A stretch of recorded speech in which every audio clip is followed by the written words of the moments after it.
Human beings are searching for the personal experience of reality. They are seeking to come to understand themselves, to find a reason for their own existence. And so you go round and round and round, ever chasing the illusion that there is something outside yourself, outside your here and now, to be attained that will make things better. No guru, no method, no teacher, and no nothing else either.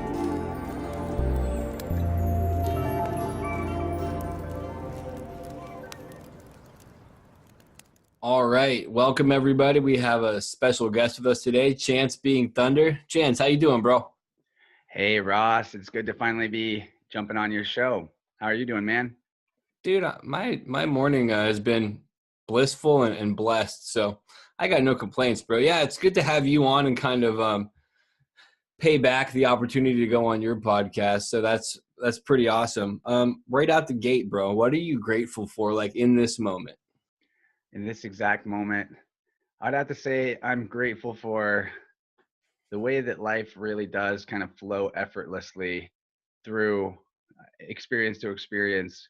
The more you're just paying attention to the gratitude, the more that you just cultivate the feeling of being happy where you are, being satisfied where you are, without also you don't want to reject those parts of you that are noticing what you could change and improve about life. But right here in this moment is all the information that you actually need to make those changes. It's all present and accessible. I guess I'm grateful for the fact that if you want it, you can have it when it comes to whatever it is that you want to become or create. And I've been really, I guess, I don't like the word blessed per se. I like to say maybe fortunate or lucky, but all of that is blessed, fortunate, lucky, all that's coming from the same place. Like being aligned with the true self, being able to open yourself up to the flow of what your actual soul wants to change about your reality, making the steps towards that one little step at a time. For me, it's come in the form of my podcast is starting to really take shape, and that I'm really enjoying the flow I'm getting in with that. Some new things are happening on that front that are really exciting, stuff that you can't plan for, or you can't know it's going to happen opportunity wise until you put yourself there. And I guess I'm just grateful for the way that life will make sure that everything does come to you as soon as you're ready for it, as soon as the opportunity comes and you decide you want to take it. That's really all that's required. And on the other end of my life and creative spectrum is art itself. And I've just last night had, and this is something I'm really grateful for, grateful for support from cool people.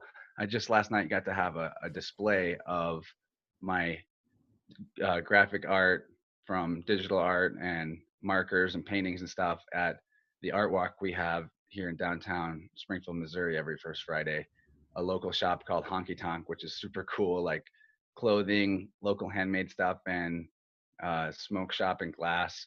Put my art up on display. A lot of friends came by, a couple people bought prints. So that was something, it just sort of worked out and came to me as soon as I was ready for it. I didn't have to I didn't go out of my way looking for a place to do a showing, but I was finally ready to, and just was in that shop one day, and it came up somehow when I was talking to the owner. So yeah, that's back to my point. Everything will fall into place as soon as you are taking the steps and you're doing what you can to make yourself ready for the opportunities. They're just going to show up. So as a long elaborate explanation of what I'm grateful for, but the flow itself, I guess you could say. For sure, I feel it. What quotes do you feel most moved by, like 2 or 3? And can you explain what they mean to you personally? Let's see. Well, I think the ultimate quote really could be the golden rule itself. And you can look at it from the inverse or the standard way of looking at it, which is do unto others as you would do unto yourself. And the inverse being don't do unto others as you would not have done unto yourself. I think that sums up our entire situation on Earth in three-dimensional reality space pretty perfectly. And the only way to not be, aware of that, I guess, wave function in the system is if you're just not paying attention, because it seems really clear to me that, you know, the way that we treat other people is exactly how we get treated, and the way that we treat other beings in general is exactly how we get treated.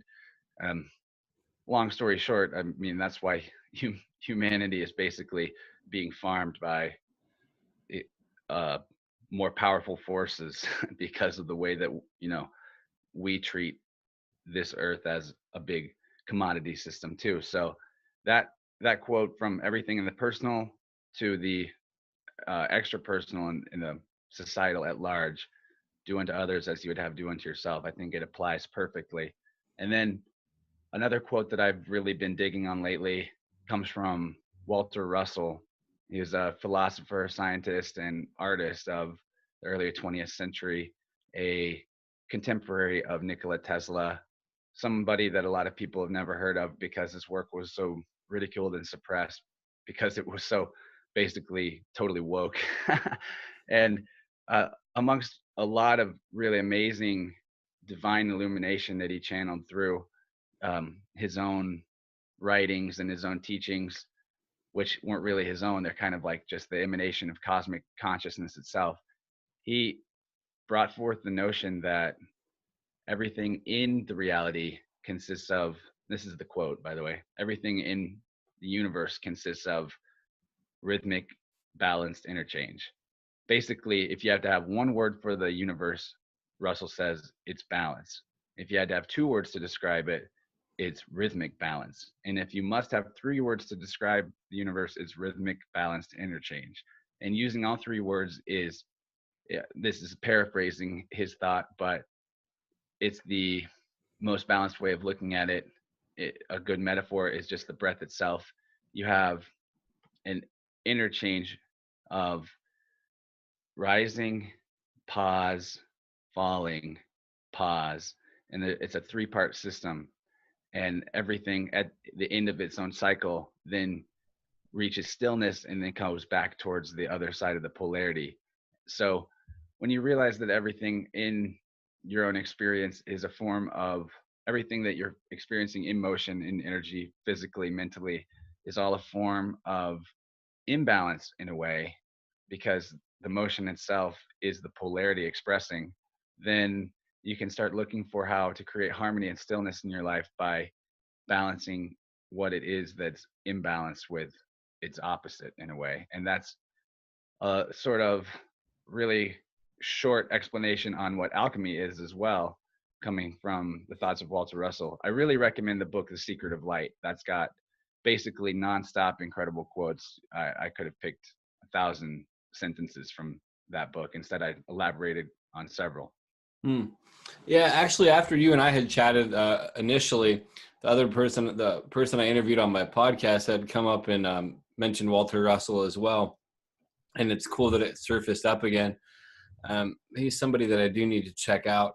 It's also interesting how you brought up like harmony, because I've really been like digesting this concept of how much striving for balance on an individual basis is bullshit overall. And that like the goal actually should be to try to find harmony within your day, because trying to find balance in a day is really fucking difficult, especially if you look at it like I use the analogy or metaphor of like back when I used to smoke weed or whatever, like a little bit can throw off the scale like a lot. And over time that really throws like things into a huge imbalance. But like finding harmony is a lot easier to do, because when life changes or shifts or fluctuates, you can still find harmony in it, as opposed to the big shift of trying to find balance from it within that moment.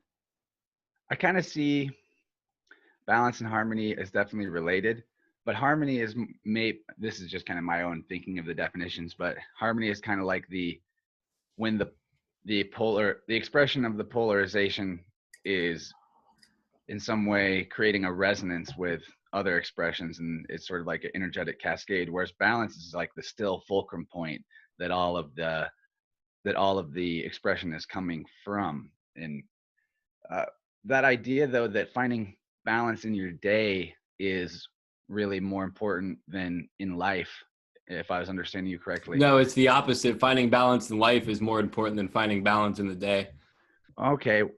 I actually kind of look at it from the opposite perspective in a sense, because my entire ability to balance my life has come through what I can do in an individual day. I have a personal concept or notion of always reanalyzing and thinking about and writing down in almost like a to-do list fashion what my perfect day looks like, what things I can do for myself and for others, and what mindsets I can cultivate, and specifically, more importantly, what things I should not do in a day. And the more closely I can align my daily life and habits to this sort of template of what I see as balance, the more my larger overall life starts to fall into place in harmony and become balanced. Yeah, my Whereas when I perspective. look at the big picture of life and I'm like, I got to get out of my 40 hours a week job, I got to change this isn't in balance. I can't really just change it. I can't pull the ripcord and jump out of the jet, unless I know that whenever I land, I can trust myself to actually be responsible with that freedom, if that makes sense. I mean, I understand what you're saying. Like, I understand the words. I just personally find my experience to be the exact opposite, because for me, my concept is okay. like harmony is sustained balance, or balance is sustained harmony. I mean, so if I can harmonize my day and find peace within it and have all the parts of my day cohesively work well together, whether or not they might appear balanced in the whole, over time, that will give me a balanced life.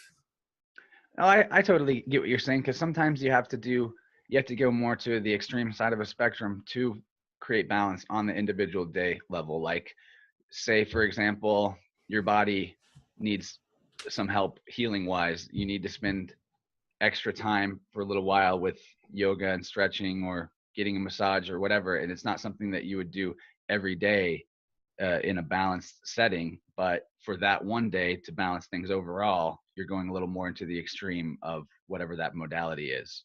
Mm-hmm. Yeah, I just don't think that balance is necessarily sustainable in a day-to-day, but harmony is sustainable. So working towards harmony will give you balance. And That's then, just of my course, take. all of this is also difficult as hell to even conceptualize, because words like this that represent ultimately source and higher consciousness, like balance and harmony, they're all kind of the same thing, but all kind of not in our minds. We all have slightly shifted definitions and understandings of what these concepts even mean. And that's what makes the new age spirituality thing. One of the things that makes it really tricky is this fact that we've all got our own understanding of these concepts and coming from a bunch of different potential places. Yeah, for sure. Plus, the other thing is too, people have different needs. So just even if they have the same understanding, the need could be completely different of what they need on an individual level. Because I don't think that anything is generalized necessarily on the Yeah. small scale, at least. Yeah. There's many paths towards the center. There's an entire wheel around the center, and you can start from any point and move in. For sure. So real quick, can you explain like who you are and what you Sure. do? Yeah, that sounds good. My name's Chance, and I'm 28, about to turn 29. Here we are in March, my favorite month as an Aries. I seem to get most powered up about right now, most fired up, if you will. And my main mission in life is to be the most helpful I can to others in attaining their own true awareness of self. I feel that all of us can reach a certain point of at least semi enlightenment in this life, where we come to the understanding that all consciousness is one, all life is one, the totality of existence is one, and that integrating that golden rule that I was talking about, we can actually improve the totality by being more in harmony with ourselves. And that self-knowledge, that source knowledge of, I guess, what it is that creates us, which is our own imagination and our own will to exist, is in my philosophy, I guess. Creating itself, the actual act of imagination and taking an idea and making a body for it, that is what brings you closer to a regular full-time awareness of the creator within, of that internal decision of wanting to exist. And all of that helps you defeat the idea of death on a regular basis as well, overcoming the primal fear, which is, non-existence, realizing that existence itself is stemming from your own internal choice, your own internal ultimate power as a spark of the infinite consciousness that generates all things, allows you to have not much fear of death or of such a thing as an end, because you can realize that your eternity and the body is just what you're doing right now, and it has nothing to do with your continued existence. So my mission is to spread that idea as far as I can, but in general, it's hard to just approach someone with that type of thing, because there's always going to be a gap in knowledge between myself and another person, no matter even how much a person has studied or gone into self-reflection. There's always a different array, a different constellation of data points that we each carry, which is also really important. So it makes sense to me to do a podcast, because as my primary mode of expression and creativity, because in these type of conversations, we can actually resonate with one another and access parts of our own knowledge and our own awareness that without having the conversation to lead us there, we might not have ever articulated to ourselves or to anybody else.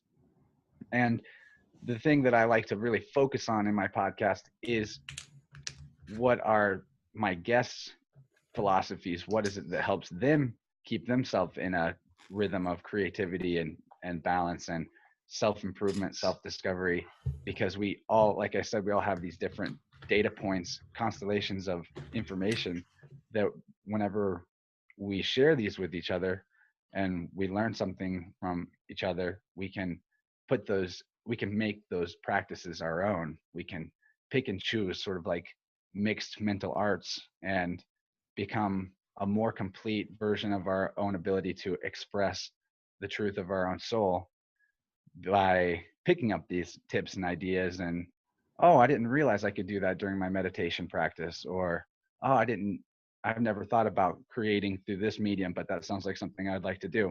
And ultimately the goal is through everything I create, from graphic art to podcasts to videos, I really just want to help inspire others to start engaging with their own personal inner creator and developing that part of themselves, because the more that we all do it, the more we all can easily go further with it. The more, it's kind of like the 100th monkey thing, if you're aware of that study, where yeah, so the more of us that are tapping in instead of reacting from without, the more easily it is for us to all exist from a inner place first and not be completely influenced by the external world. Absolutely. I completely resonate with that as well. And that's one of the things that I've really enjoyed from doing this also, is like that buffet style philosophy of talking to people, where I can pick up like a little portion of what they have and then instill it into my own philosophy, or like maybe mix it around with like some peas and carrots from somebody else and like make my own little smorgasbord.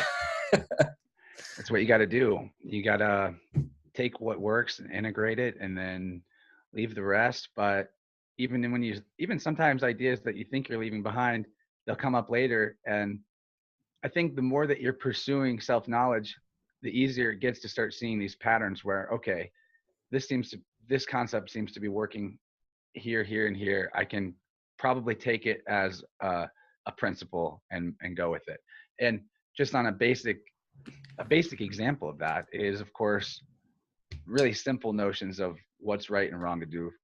Whenever you're a little kid, it doesn't take you very long to learn that you're not supposed to bite people. It doesn't work. That's a pattern.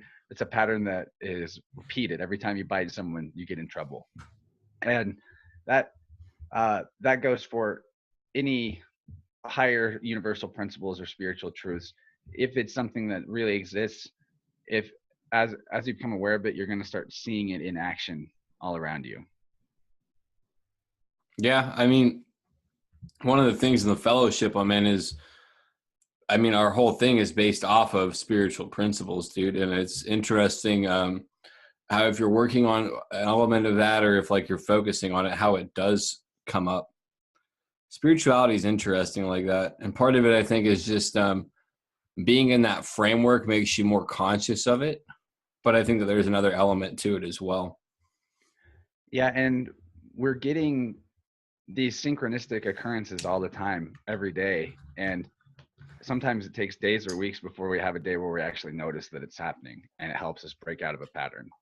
I could give you an anecdotal synchronicity story of something that happened to me pretty recently, if you'd like. Yeah, go for it. So last year, I started a terrible habit of smoking spliffs with my cannabis, like doing a little bit of tobacco. I had it in my mind that, oh, it's okay because it's not like Marlboro or something. You're getting it from a shop that sources it from a good place, and I don't have to worry. Anyway, of course, that's not really with my personality type. There's not like doing a little bit of something. So I was smoking tons of tobacco after a few months, and eventually I managed to get back off of it because it's not a sustainable thing to do. And once you're coughing a bunch, you're like, maybe I should stop. I don't want to die. So I did, and I hadn't had any for a couple of months. They say it takes 90 days for a habit to go away, and maybe it'd been like 60 days. And I was getting ready to go on a drive from here in Springfield to St. Louis to see the band Emancipator. And for some reason, while I was in a hurry to get out of town, I had this thought, I'm just going to go buy a small bag of tobacco and I'll just have it for this drive. It'll be fine. There's no reason not to do that. As I'm driving to go get it, I'm going through downtown towards the shop, and I get rear-ended by a cop. And so I'd actually been smoking a little bit of cannabis in my car is occasional. And so there's this I wasn't scared. I knew I wasn't going to get in trouble. And there might have been other things in my car that shouldn't have been as well. But, once you know you're in the Matrix and you're Neo and the cop is Agent Smith, it's pretty easy to handle the situation. And so not being afraid means there's nothing that's going to happen other than they're going to be like, hey, sorry, I hit you. Let me give you the insurance information. So that's all what happened. But as I'm sitting there waiting for him to get a ticket, it was pretty hilarious, actually. The cop had to call the cops on himself. And I thought that was funny.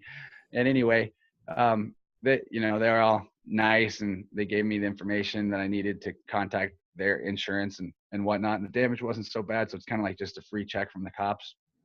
But while I was sitting there waiting, kind of annoyed that I was delayed and that I was going to miss some of the opening music, it hit me. Why did this happen? You never get rear-ended by cops. You never even have to deal with cops. I pretty much just am invisible to police officers most of the time. And trouble in general is never a thing for me. So why am I kind of having some trouble here? And it occurred to me, of course, it's because what I was trying to do is something that I didn't need to do or shouldn't be doing. And this whole situation of getting rear-ended by a police officer and getting delayed is actually a form of synchronicity that's trying to show me why I shouldn't have been doing this thing in a gentle way that I don't actually have any big repercussions for. So after I got the insurance information, I just went on my way and I didn't go get the tobacco, and I felt great. I was like, you did it. You actually noticed your own unconscious pattern and broke it here. And that was pretty cool. Yeah, that is cool, man. Speaking of like tobacco, I actually am like celebrating, I don't even know how many days without it now. Like no vape, no nothing, dude. And it's like weird how I approached it this time. Let me see, 20 days without it. And it's like this time I approached it by like thanking tobacco for being there for me all the times I need it, or nicotine in general. Like the last cigarette I smoked, I consciously just like enjoyed the shit out of it. Like savored every drop of it. And then I made a sigil that was based on like the words better choices, put it in my car, put it on my board, put one in my wallet. Been golden, dude. And it's so weird just to be like, oh yeah, like I forgot to thank you every other time. And I like left from this negative energetic level. Like, I hate you, tobacco. And it's like, no, you helped me, but we're through. Like, it's like a breakup that's amicable. Dude, that's honestly how it felt like in my head too, tobacco is like, I don't want to talk to you anymore if that's how you feel anyhow. Like, Hey, I'll show you. these plants have a consciousness in a way as well. It's, you know, the way I look at it is with everything, especially with disembodied consciousness or plant or animal totemic consciousness, I look at it as everything is actually inside. There's the one life or the one consciousness, there's the one mind, and we all have a node to look at that one mind and use it like a sort of like we share access, but it's the same mind. So that plant, the spirit of that plant, or the consciousness of that plant, of every plant that shares that species, is actually also inside you. And yeah, you can totally talk to it. You have relationships with plants and animals, and in a spiritual sense, whether or not you know it. Mm-hmm. And when you say like it's inside of you, it also makes me think of the whole concept of, but we're also outside. It's also outside of us, and what's outside is inside of us, and what's inside of us is outside of us, and Russian dolls and fractals all the way out. Yeah, see, it's kind of like the balanced way to look at anything of that nature, whether it's, you know, spiritual versus material, left versus right, masculine versus feminine, divine versus mortal. It's all actually two sides of the same coin, inseparable. It's not actually separate things. There's Right, no, they all bleed into each other. yeah, and whenever you give primacy to one over the other, that is when you get polarization and things get out of whack. Like, you know, that being said, if you've had a really material view on reality for a while, like we were saying earlier, it might be balanced for you to spend some time really focusing on the spiritual. But ultimately, you can't give primacy to one over the other because they co-create one another. They flow in and out of each other. They're inseparable. I think that there's some errors in saying that though too, because if you say that and then you say that everything's balanced and everything's also incredibly imbalanced, so It's balanced as a whole. See, it's so large that it's balanced as a totality. But in our perspective, zoomed really in on one part, we see all this temporary imbalance. But everything that is an expression in motion and in energy and in form is eventually seeking to return to a place of rest and balance and stillness and sort of void, if you will. Life eventually stops moving, but then those particles that form the body then reform into a new body, just like the inhale becomes the exhale becomes the inhale. I guess just to play devil's advocate, then if the cycle never stops, it's not necessarily always balanced though, and it's the still point wouldn't always necessarily be balanced. Just Well, to play devil's advocate, the still point is between the still point's between the two polarizations. So at the end of the inhale, you stop and you're still. At the end of life, you die and you're still. You know, but what's actually generating the motion is the stillness, and it never goes away. If you look at it like a teeter-totter, and the polarized left and right aspects of consciousness are the two kids on each side of the teeter-totter, what's actually moving the teeter-totter is the fulcrum in the middle, and it never moves, but it's also seemingly invisible. That's what gives humanity so much trouble with you know, our materialistic perspective on reality, trying to get grips on source and our own creator and our imagination and these ethereal things, because they all emerge from the stillness and you can't see the stillness, so it's not getting measured by anybody. All right, moving on. Did you feel like you were different than others as a kid? And if so, when did you first notice, and like what instance? Well, I'm not sure how much I felt like I was different than others. In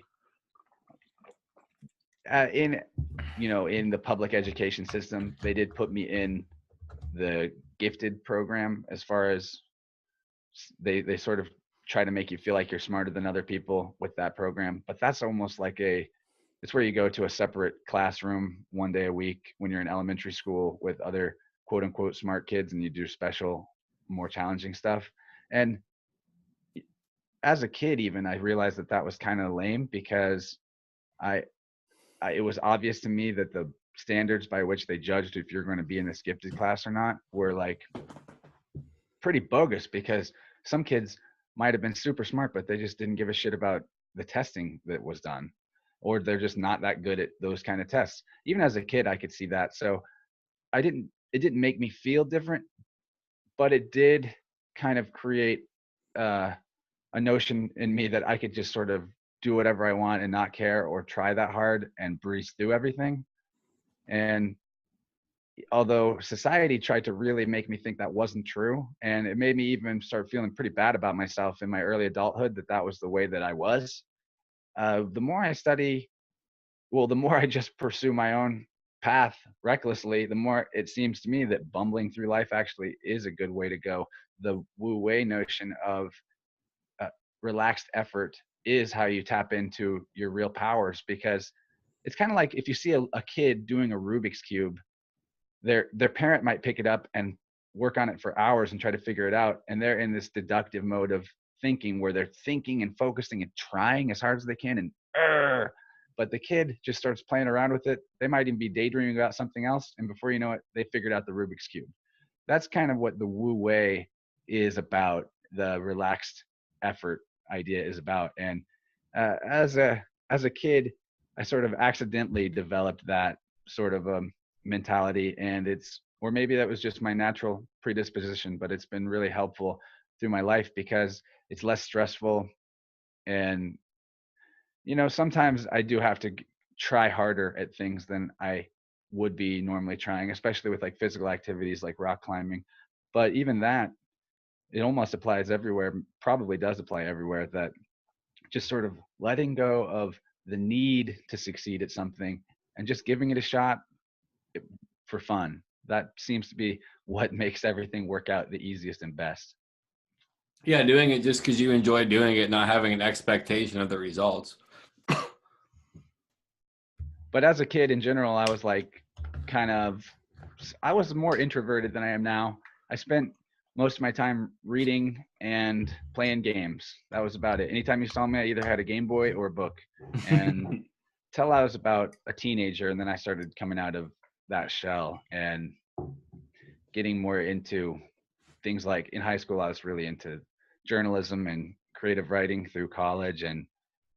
And I guess it wasn't until my early 20s that I realized I was a creative person. I'd kind of tricked myself into thinking that I wasn't, that I was bad at drawing, bad at art, that I shouldn't bother trying to make music and all that. And some of those wounds haven't even healed yet. Like, I still haven't gotten back into a regular flow of playing guitar.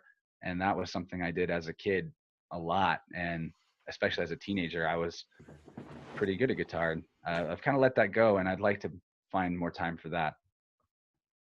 Yeah, for sure. I definitely think everybody has creative potential. It's just a matter of tapping into it. And I think that a lot of people, especially when you're younger, like we get these concepts of what that creativity or what that ability should look like. And because we have this idea of what it should be, and realizing that we're not that, or that we haven't cultivated yet, we kind of put this label of, oh, I'm not good at this. This isn't for me. When it's really like, you have your own style. This is your own way of approaching it. And you can learn to do those other things if you dedicate yourself to that, if that's what you're supposed to do as well. My philosophy on creativity in general, about what makes somebody an artist, is that you just do shit. Like the person who's convinced themselves they're not creative, they look at they look at the canvas and they go, I don't know what to do. And skill level aside, a person who is creative looks at the canvas and they just start doing whatever. And then the person that's a master, they might have more of a process and a flow and a plan, but all of that came from initially just doing whatever. There is, of course, the potential for learning and training yourself on certain techniques. You can always trace you can trace photos to learn how to draw something better. There's a million ways. And like you were saying, just whatever you know how to do, whatever you can figure out, that's a great place to start, because that's also going to be the avenue towards what makes your creation unique, because that's your unique way of figuring out how to do it. So from anything from painting to really sculptures, whatever, anything in life, really, actually, this goes back to the Wu Wei thing entirely, and I keep harping on this, but I guess it's because I was listening to a lot about it earlier this morning while doing chores, and they described, and I was listening to Mysterious Universe podcast. It's one of my very favorite shows if you're familiar with it. And this book they were talking about involved a study where they had people running a simulation of the London bus transportation network, like running the switchboards and routing all the buses so that they would complete a certain goal of the buses being on time to certain places within a certain margin of error. And basically, they threw these random study participants into this control room simulation with no training or explanation on how any of it worked. And apparently every single person was able to get the buses routed to within the margin of error that they were asked to do. And then when the study researchers were like, how did you know what to do? They just said, I don't know. I just did stuff and I figured it out. And that's the real power of what our unconscious minds can do. That you can process so much information and come up with so many creative solutions, all from that state of not trying but trusting. And it's not that you don't try. You do try, but you're not so invested in trying that you will be upset if you fail, because that's the fear, and the fear is what sabotages you and takes holding on to that notion of I've got to get this or it's going to be bad. That takes away some of that processing power for your mind. And outside of just random situations and studies like where I'm describing here, having a habit of doing something, of trying something, of playing around with something, that is how you tap into your unconscious mind. Creativity wise, if you want to be better at drawing, draw every day. Well, duh, of course everyone says that, but why that works, at least in my experience, is the more frequently I'm engaging in a certain creative practice, the more ideas I have that are good ideas for that practice. So if I just haven't drawn for months and I sit down, I might kind of hit a block and just have to doodle and flow. And then the next day it might be a little better. And then the next day I might feel blocked again. But then the next day, sometime earlier in the day, I might have had a great idea of something I wanted to draw and held onto it and came down and sat and started drawing it. And there it is. And it's all about having that habit in your daily life that you're trying to cultivate, because then throughout the rest of the time that you're not doing the practice, your mind is actually processing and thinking about that and coming up with innovation on your behalf in a way. And then the next time you sit down with it, all of a sudden your download is that much more complete, if that makes sense. It does. I do a little bit of both, honestly. It's like I write a poem or two every morning, just like 4 lines. And I had this habit where I was like painting a little bit every morning and making like a wire wrap jewelry piece every morning or whatever. And that was really cool. But I also find that there's, for me, there's a lot of growth from taking time away from stuff and picking it back up. And then like, that's true too, having a revitalized mentality towards it. I mean, I know they say like with guitar, if you want to get better at it, it's better to play 15 minutes a day than it is 1 hour a day per week. And it's like, I definitely agree with that. That makes total sense. Yeah. And I think that like, for me with the writing thing, the more I write, the larger pool of experience I have with it. So even if it's not like making me think of different ideas, I've cultivated that skill further and put more behind it, I guess. Also like with the whole trying thing or thinking thing, it's kind of like the concept of mushin or no mind. And it's not like not thinking, it's just like not getting in your own way, kind of like not overthinking shit to death. I definitely get it. And another great application of this unconscious mind processing of something that's your daily practice and improving your abilities even when you're not in the practice. Yoga is a good example, and meditation is a good example, because both of those are practices of cultivating a form of stillness. With yoga, there's movement, of course, but you're getting into an asana and you're cultivating stillness and strength there. And with meditation, you're doing that with your mind. You're focusing in your mind, or relaxed focusing in a way. Meditation's cool like that. While you're in that state, you might be struggling to not think about anything or to let go of thoughts. But the fact that you're trying but not over trying to let go of thoughts as they come up, and recognize patterns throughout the rest of your day. When something does come up, you can let that shit go 10 times more easily because you've been practicing 10 minutes a day or 5 minutes a day, and your mind has that mode going unconsciously throughout the rest of the day. Yeah, for sure. I try to meditate, and when I pray every morning, like I don't pray the way that some people assume prayer is, but I pray how I pray. And it's like when I meditate, dude, if I do it daily and put the effort in, it's so much easier to let stuff go. And my concept of it is, it's like if you wind up something with a rubber band and hold it between your fingers, you have to let it spin out. And the more I let it spin out, there's less energy behind it. So like I can clear my mind easier. But when I started, dude, a lot of it was just sitting there and letting my conscious mind and subconscious mind flow and not trying to stop it. Like, because that's what I thought it was originally. I got to clear my mind. How do I clear my mind? Let me try to consciously clear it. And it's just like thrashing about, creating all this much more silt and mud in my head, dude. Yeah, and again, it's the stillness thing, right? For me, my meditation practice has evolved so much just from having one over the years, where starting out, it was just focusing on breathing and trying to take deep breaths for several minutes in a row and not think too much about other stuff. And that's a great place to start out. But as my practice has evolved, especially in this last year, I've been, it's easy for me to keep a nice flow of breath going where I'm feeling the breath without overly paying attention to it. It's almost like the attention to the breath becomes more automatic after a while.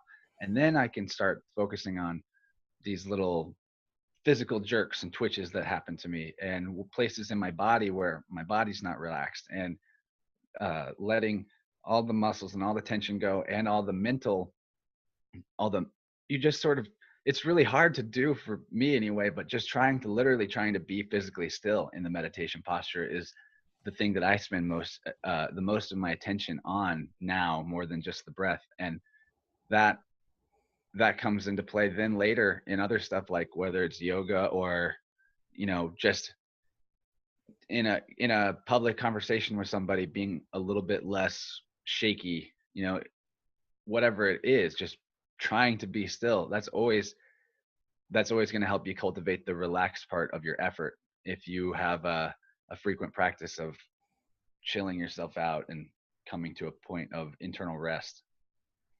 No, I completely agree, man. It's like doing Tai Chi yoga and meditating on a relatively regular basis. I have the mentality and mindset that I tried to cultivate through substances, just through self-practice. And it's like I can sit still sometimes too long to where it becomes uncomfortable for me. Almost like I can chill out like nobody's business. But I can also allow myself to be wound up like nobody's business too. So I don't know, Yeah. dude, life's weird like that. Being able to see what you are in the moment that you are, that is the real trick. Instead of catching it later after you've already kind of had a crash and burn because you spent too much. I'm Like, getting a lot better at it now, dude. It's weird. Yeah. Well, that's I guess that's maturing, right? I feel the same way. I'm starting to get the hang of, especially these bigger cycles, the yearly rhythms, understanding what my energy tends to do at different parts of the seasons. That's helpful. I've noticed the mind's been shifting from what I thought it was, which is different. I just kind of made it through this huge self-sabotaging period with like the holidays, and then with like having good things happening in my life, that like big life good things happening, and like not destroying myself, like not creating any chaos for myself. And now I'm like, well, now what do I do? Like, now that everything's going okay, like what do I do now? And it's like I don't have to do anything. I just have to allow it. And it's like, well, how do I do that? And it's like, just keep doing what you're doing, like it's not anything. Those questions from your mind are like, I get them too. And it's like the fear of actually succeeding is trying to come out and be that last little gatekeeper between you and really embracing and becoming a more complete manifestation of what you intended to come here on earth and do and be. And yeah, I definitely have been cutting through some of the last of that particular thorn bush to get to the other side and into the proverbial garden, and it's cool. Some of that allowing also for me has come in the realization that I actually need help and I can't do everything by myself, and that the more I pursue what I'm trying to create and manifest, it actually can, like, I guess the example here is I've got a really good friend that's now going to start helping me with some of the administrative aspects of my podcast, and with especially with scheduling with guests and helping me communicate promptly and stuff like that. And that was it was like not even an option for me to ever let anybody touch or have anything to do with my show, and I had to control every little bit. And then all of a sudden it hit me that I have a great friend. It would be a good opportunity for this friend in general to like work with me on this, and it would be a good, really big help for me. I can trust this friend, and it just was like this big weight got lifted off me, because I've been stressed about how am I going to keep up the pace of finding new guests, getting them on the schedule, getting my schedule lined up in a way where it actually fits with all the other stuff I have to do. And it to be honest, it wasn't really happening. Like my consistency was sporadic with my ability to actually do that. So yeah, it was a big relief to realize that I can ask for help, and the friend could say no, of course, but they wanted to do it, and it's going to make the podcast so much better to have another beautiful mind and set of intentions coming at it.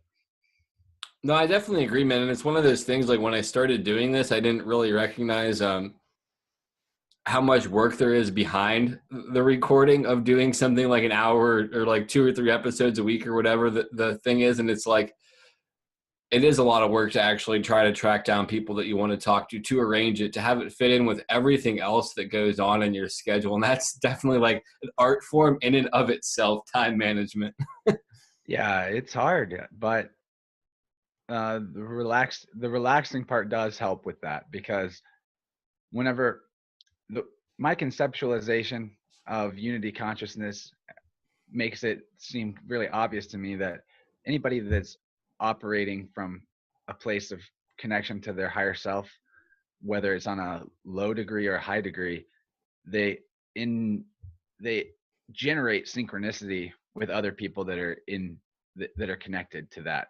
The higher self, the totality of consciousness, it's the same self or life for everybody. So whenever we're tapped into it, that's actually what lets us have these magical synchronicities and opportunities and alignments with each other work out with the perfect timing, even though we didn't plan it.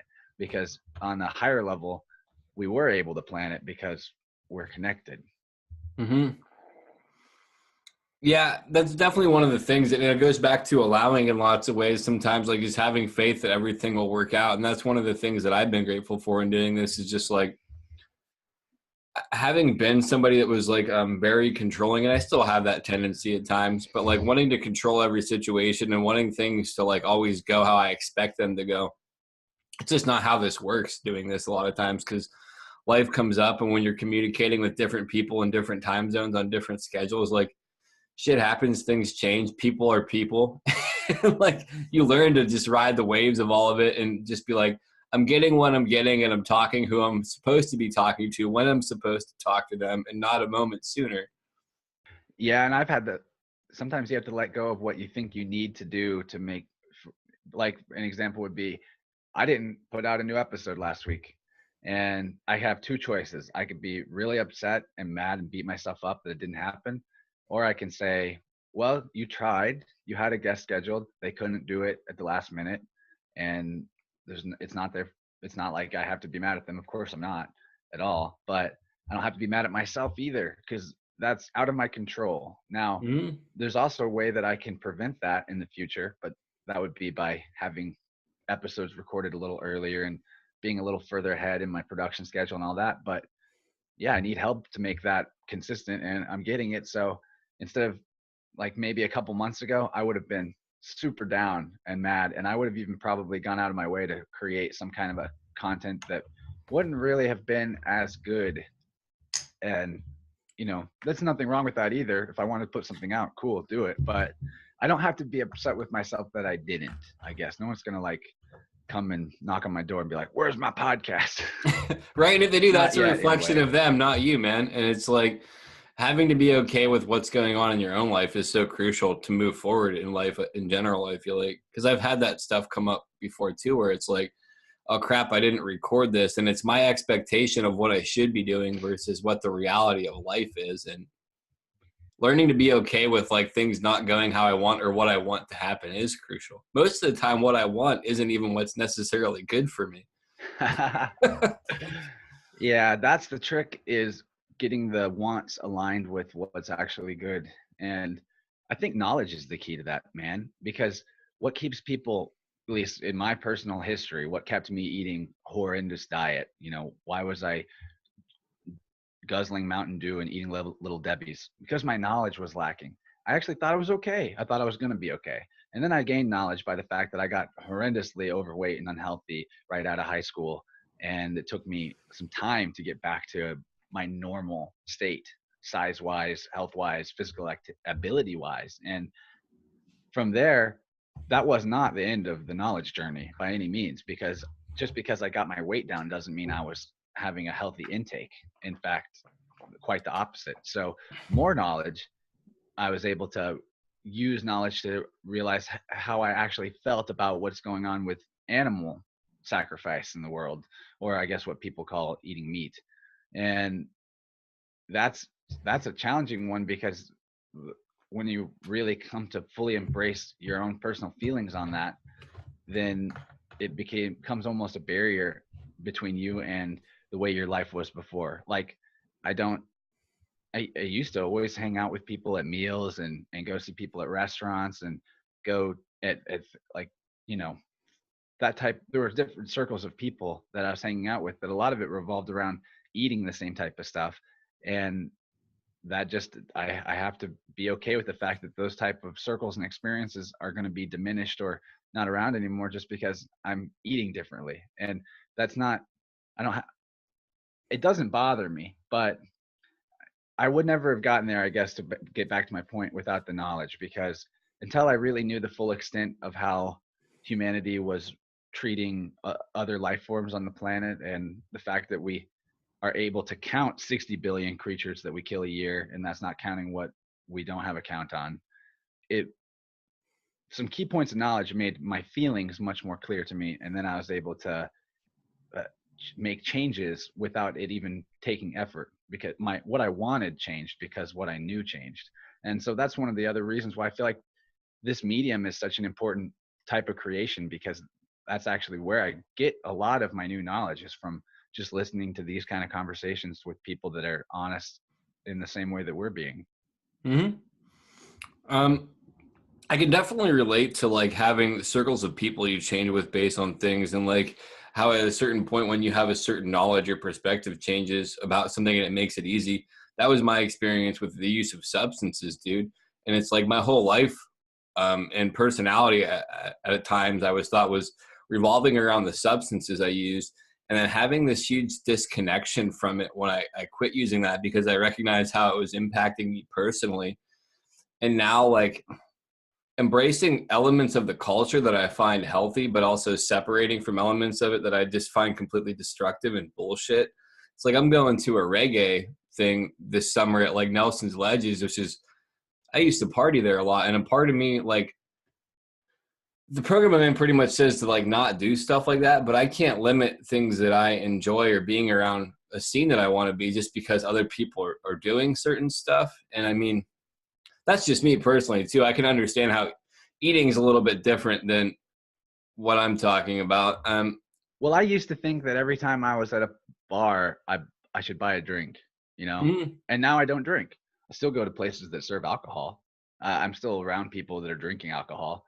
I don't really enjoy the vibe that people that are all drinking alcohol tend to create, but I have enough of a personal psychic defense against any energy in my environment that's not a problem I can maintain. I don't take on that desire to imbibe that substance. Yeah, no, for sure. That's me too. The guy who's like my mentor in the program, he pretty much told me like, none of that shit's going to crawl in your body unless you pick it up, unless you make the conscious decision to utilize it. It's not Might going get to a come little up. reefer contact high, but that's okay. That doesn't really exist, but Yeah, I've never seen that really happen. if I did, I would just get a bad anxiety and go to my tent anyhow. Go to sleep. But yeah, man, I mean, I dig it. And it's cool to me to like reconnect with some of that stuff, and also to recognize now that like I don't need any of that shit to actually access any of it. And I actually have a deeper access than I personally did when using those substances to that whole lifestyle. Just, I don't have to get high to do it, which is phenomenal.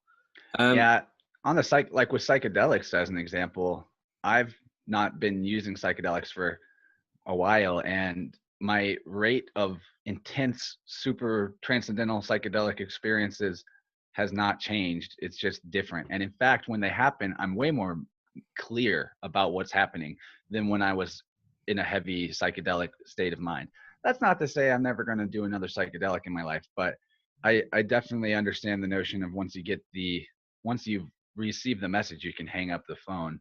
Once, like, certain doors and windows in my mind are now open, and I don't need to, take the break glass in case of emergency fireman axe and bust the glass, which is what I consider psychedelics to be, just to get that window open. I think though, to open certain things in our minds, those experiences, that's what leads us to them, and they're not intrinsically harmful. It's our relationship that can be harmful.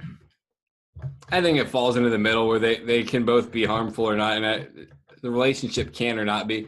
It's not really for me to say. I think it's really an individual thing. Totally agree.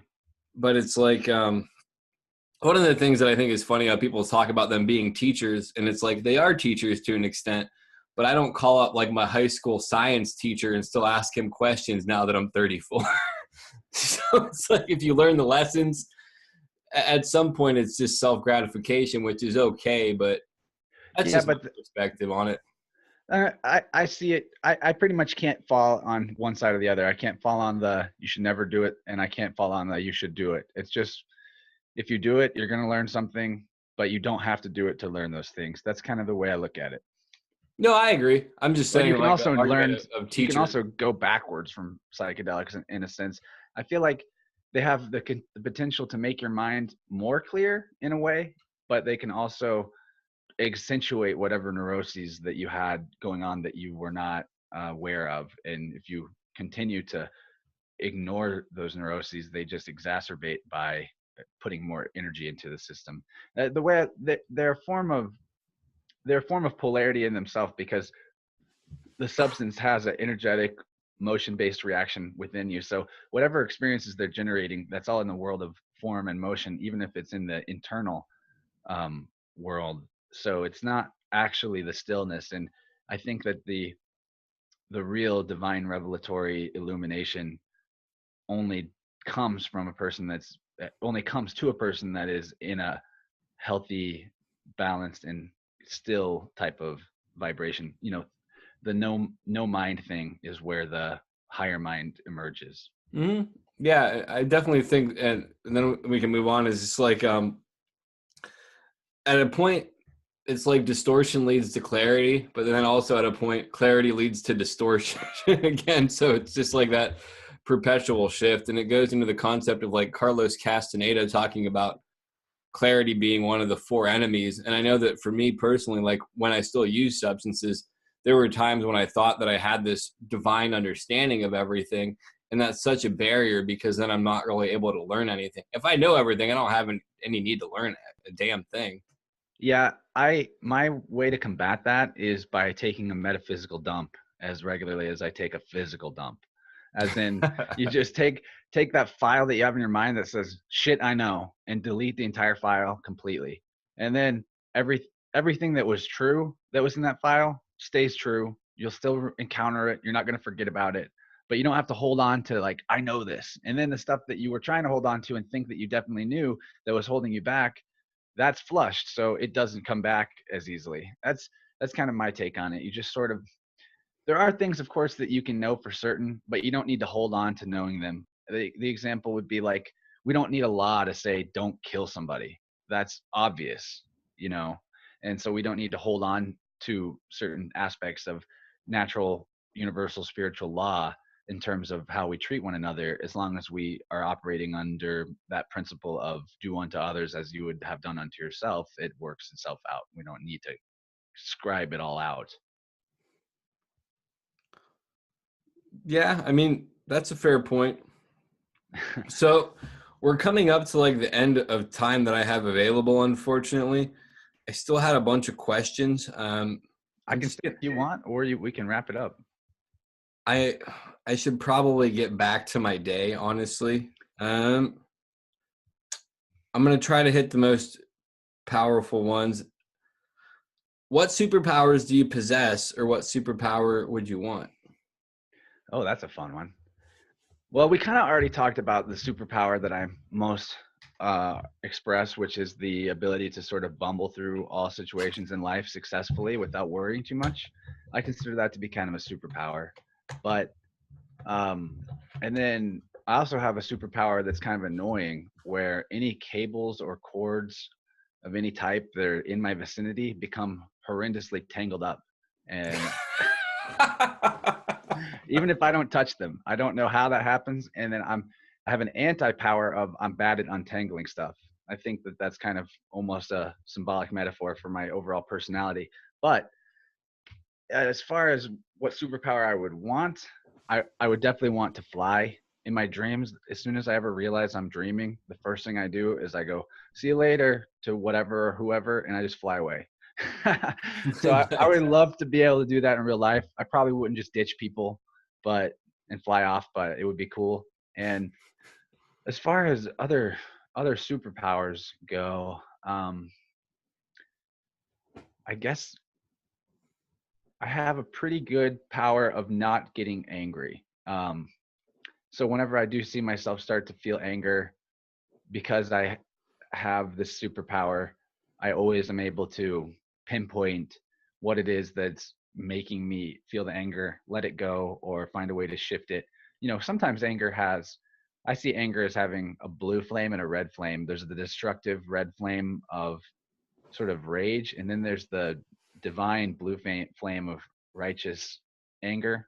And the latter is what gives us motivation to change things that are wrong or out of balance or directly, in a sense, evil, like injustice that is going on in the world. And I think the universe is kind of a justice machine and shakes things out to a more balanced and just state over time anyway. And that's that inner blue flame of righteous anger. While it's not something that you hold on to in a way that hurts you, it's something that gives you a focus point of to motivate you to make shifts in your personal life to eliminate what it is that causes the anger. Whereas the rage, the red flame anger, that just feeds into itself and is a negative feedback loop entirely and is destructive. So not being caught up in anger very much ever in my life, I consider that a power and a blessing, because it's, anger means you're sad ultimately. And so if I don't feel angry very often, I must be pretty happy. And I think that that's true. That's definitely a good one, man. What philosophy, spirituality, or religions do you feel most aligned with your understanding? And please just explain them as they apply to you. Well, I look at all the religions as exoteric versions of the same thing.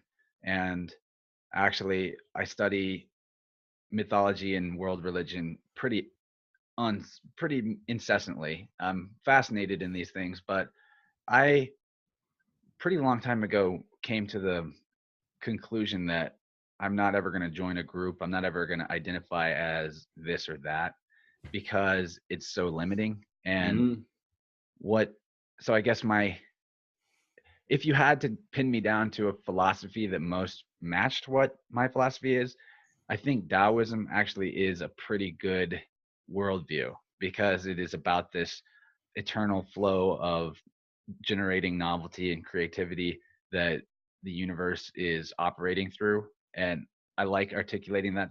And I like some ideas that come from Gnostic Christianity as well. But ultimately, the more I study the entire world spirituality, the more I see kind of manipulation and sleight of hand and a lot of mysticism that has happened in the past is more on the manipulation and illusion side than on the real side. So I would recommend to anybody as a personal religion or spiritual philosophy to believe nothing. I think that's the ultimate thing that you can do. Hold no beliefs. That way you can always see things clearly without being clouded by your desire for them to be a certain way that aligns with your belief. Now, not believing things does not preclude one from knowing. I think that we should always operate from a place of knowing wherever possible. And one of the things that especially New Age spirituality likes to implant in people, and I think it's part of this sort of mysticism manipulation that's gone on for thousands of years, is the solipsistic notion that there is no such thing as truth, and therefore you can't actually know anything. And while certain elements of personal truth can be relative, like I prefer green tea over black tea, that's not the truth I'm talking about. The actual truth itself, capital T truth, which is an aspect of the divine feminine component of our reality, that is what has actually happened and what will happen. And it's objective, but it's not always our ability to see it objectively. However, I think whenever we put ourselves in alignment with the pursuit of truth and of trying to see things more objectively and more clearly, and dropping our preconceived notions and beliefs in an attempt to do that, and practicing things that cultivate our consciousness and awareness, so that improves our ability to see what's really happening, we get closer and closer to our own divine source and our own personal power, and the knowledge, the knowing and not the belief, that we actually can manifest anything that we choose and that we want, as long as we're not holding ourselves back through fear. And fear is simply the belief that you have or will lose some aspect of your personal power. And that personal power is the infinite power of creation itself. You contain potential that's beyond all measuring or reckoning. And so I think if there's anything that you can put down as a knowing and start from there, it's that. And if you can know that and not just believe it, it will help with everything else. Yeah, I definitely identify with a lot of what you said about like finding different things to have lots of different truths, like the philosophy of omnism, where everything pretty much has some truth that you can find and glean from it. Taoism is something I connect with personally. I mean, I read a daily Tao reading every day. And for me, it's kind of like the checkmate on philosophy or religion, because it's like, checkmate, all of your beliefs are incorporated into the Tao because they're part of Taoism. So it's Totally. Yeah, and there's so much you can get out of the I Ching and Taoist related writings. It's really cool. You can reread Lao Tzu 10 times and never really fully wrap your head around it, because the Tao that can be described is not the true Tao. So all we can do is dance in circles around it. It always makes me laugh too. Like that's one of the things I enjoy about it, is like how funny it is. And it probably looks ridiculous to like see somebody sitting there reading a book of like ancient Chinese philosophy and just laughing like a madman. But it's incredibly funny to me, like the duality of it and how like I don't know, dude. It just makes me chuckle. Yeah, sometimes I wonder if somebody in a nearby car saw me talking to, I guess, myself, but it felt like I was talking to something else. You know how that is. Yeah. Let me find a couple more good ones. Oh, this is one of my favorite ones to ask people. If you had to describe your personal philosophy or condense your life experience into like 2 or 3 words, what would it be?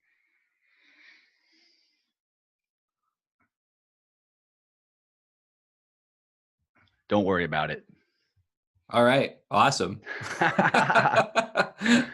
I had to find it. I knew it was in there, but that's not like on the spot even. That's probably the real thing. That's probably the deep down core philosophy that I got going on.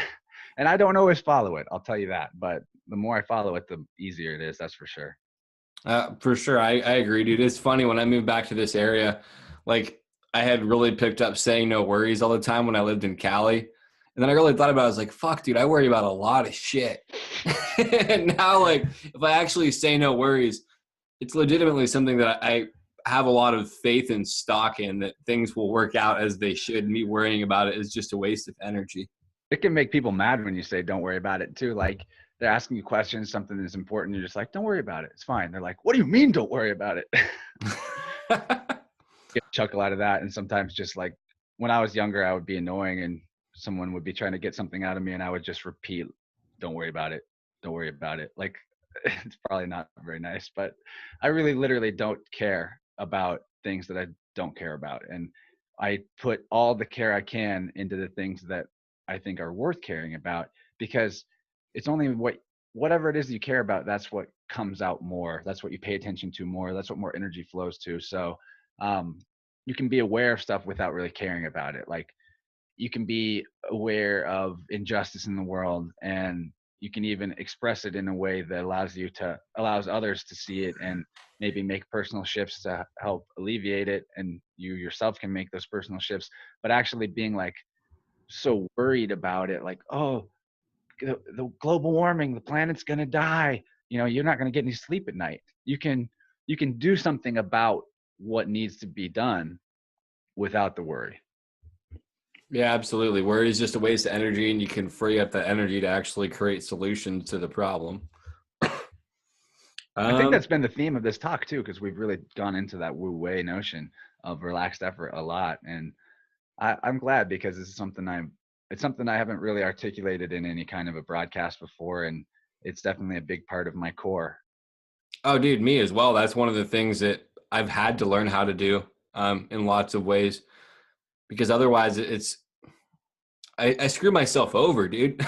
It's really what it boils down to. It's like if you like when I play disc golf, if I try to put a lot on it and like really aim and do all this other crap, I tend to throw like off and end up in the weeds or in like a creek or something. And if I just kind of like have fun and just throw it, it's a lot better drive. It'll float a lot better, land a lot smoother. And I'm just like, this is bullshit. For me, rock climbing is the ultimate test of that, because of this idea, because you have to try. If you don't try and give it your all, you're going to fall off the wall. But if you're so focused on every little component of what you're doing and trying, then you're going to trip yourself up, slow yourself down, make mistakes. And it's just like anything else that you do with your body with repetition. Eventually you get muscle memory, and your unconscious mind can put certain things on autopilot, whether it's you're driving a car but you daydreamed the entire ride and all of a sudden you're there and it was automatic, or it's throwing a disc, or it's trying to climb a wall. At some point you have to let some of the process just go, and just make sure that your attention stays on the process and that your intention stays elevated.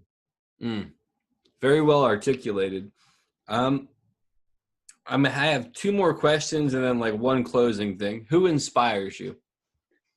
Well, that's a tough question. There's so many people that I consider teachers and inspirational in my life. I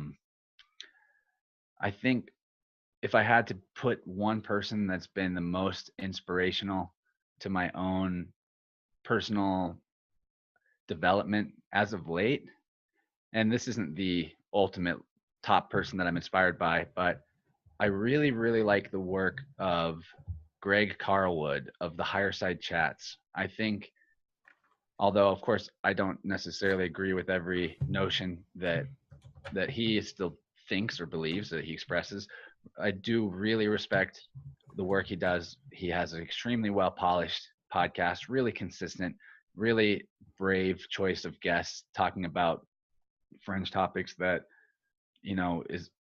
any person that would set out to create a show like his would have to be afraid that they're going to start alienating everybody in their life or get assassinated or whatever. So and I don't think that any of that really can happen to somebody that's working in alignment and is not worried or in fear. I think a lot of the bad stuff that happens to us, we draw to us through our fear that it's going to happen. So anyway, I really admire and respect that guy, because he does put so much effort into it.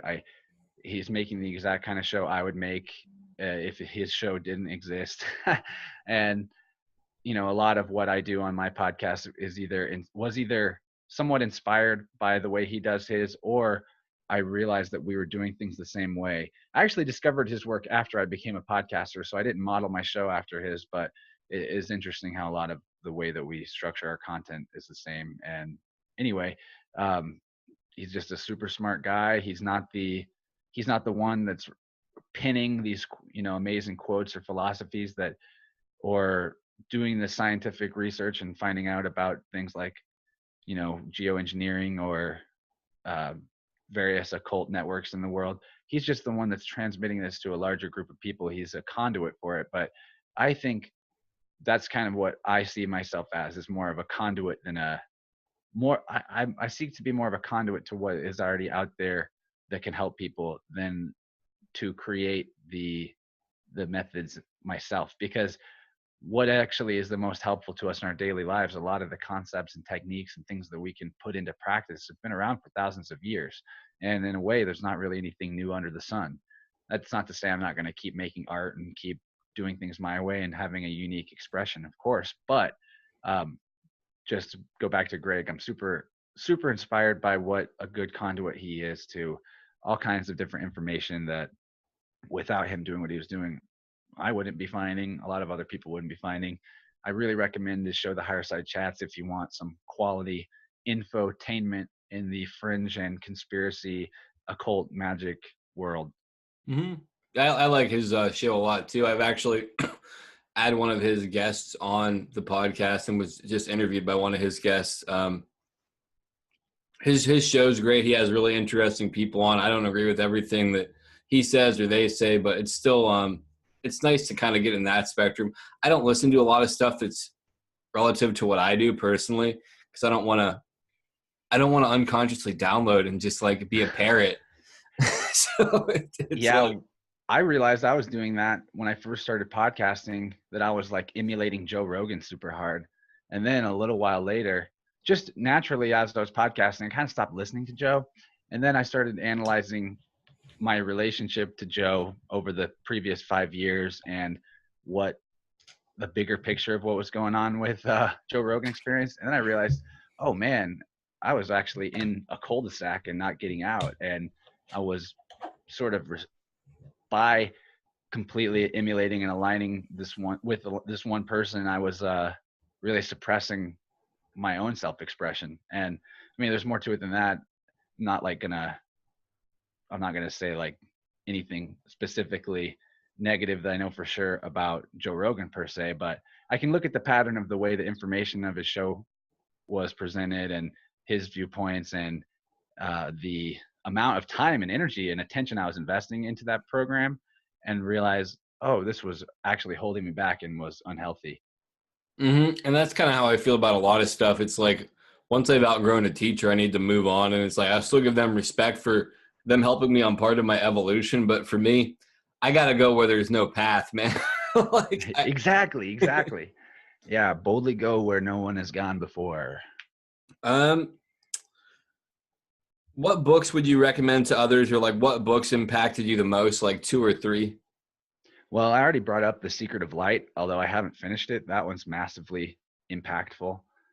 I really like the book Supernatural by Graham Hancock. I think that's a good overview of some of the high strangeness that's been going on in our world for thousands of years. And it gives interesting correlation between folklore, historical folklore descriptions of fairies and fae entities, and how all that crosses over and correlates directly with modern day UFO encounters and abduction experiences. I find that to be really interesting. I really like exploring the fringe emergence of archetypes in our collective consciousness that isn't really part of the daily Western civilization life, but is still a part of us and has been forever. Whether that's, I don't believe in Sasquatch per se because I've never seen one, but I have seen some UFOs, and I find that stuff to be super fascinating. So it's kind of like the unified theory of weirdness, where they all come from like some collective energetic source. Is that kind of what it's about? Yeah, I can't say that everything that people experience in fringe and paranormal is the same experience, but I can say that there is a unified field of energy, and that whatever these paranormal, extrasensory, and extended consciousness experiences are for people, it has got to be related to this unified field that connects us all, and that our mental energies and our physical auras are linked up through. Okay. Do you want to like give a plug for your podcast, for your shirts that you have made, and for like your website, all that good stuff before we close it out? Yeah, man. Thank you so much for having me on the show. This has been a fun chat. I've been wanting to get on another podcast besides my own for a little bit. It's been a couple months since I did that, and this was definitely fun. And I definitely felt like it was a good way to express myself and where I'm at now, because as you know, every couple months where it's like I'm a different person, and I'm sure you can relate to that. It's a rapid journey once you get on the expressway to um, expressway to enlightenment, that seeking truth and seeking your own personal balance and soul's mission for being on earth does bring you. So to plug my show, you can check it out on anything from SoundCloud to iTunes to Stitcher, Podomatic, whatever. It's called InnerVerse Podcast, and you can find all the links to my social media sites from the website, innerversepodcast.com. I'm pretty happy with my website right now. There's definitely some things I could do to improve it, but as a budding web developer, I think I finally got it to a place where I don't hate it. Go check out my website though. I'd really love it if you did. I've got art for sale in the form of prints. I got some hat pins like are popular on music festival kids hats. I got a couple on my hat. I make some pins. I have a collection for sale up there. I've got prints. I also have got new t-shirts for the podcast with this new logo I designed. And most importantly, my show is there. You can find 64 episodes so far. There's more if you subscribe on Patreon and check out the Plus membership level, where my show is actually double length every week for people who are subscribed. And you also get early access. Also some other stuff. I've been really fortunate to have people that care about my journey enough to send me some energy through Patreon, and I really hope to make good enough content that more people are interested in doing that voluntary donation monthly and getting the extended content, because that's really what I'm putting a lot of my energy into mostly right now, is polishing, doing more work on the editing end, doing more to make sure that I'm representing the mission of the show with every episode, which is to give people real ideas, concepts, techniques, and thoughts that can help them turn around the negative framework of thoughts that they've been building, and start taking those pieces and creating a scaffolding towards higher consciousness and a true ability to express themselves. So I really hope you guys check out InnerVerse. I speak to artists, musicians, fellow podcasters. Had a great episode with you, Ross. I thought that was fantastic. Especially some of the interesting synchronicities that jumped out right away with our talking about the doom train and all that. I think people would really enjoy our chat over there if they like this talk. So, go give me a subscription on whatever device that you like to use to check out podcasts. Check it out. Let me know what you think. Shoot me some suggestions for guests that you guys want to hear on there.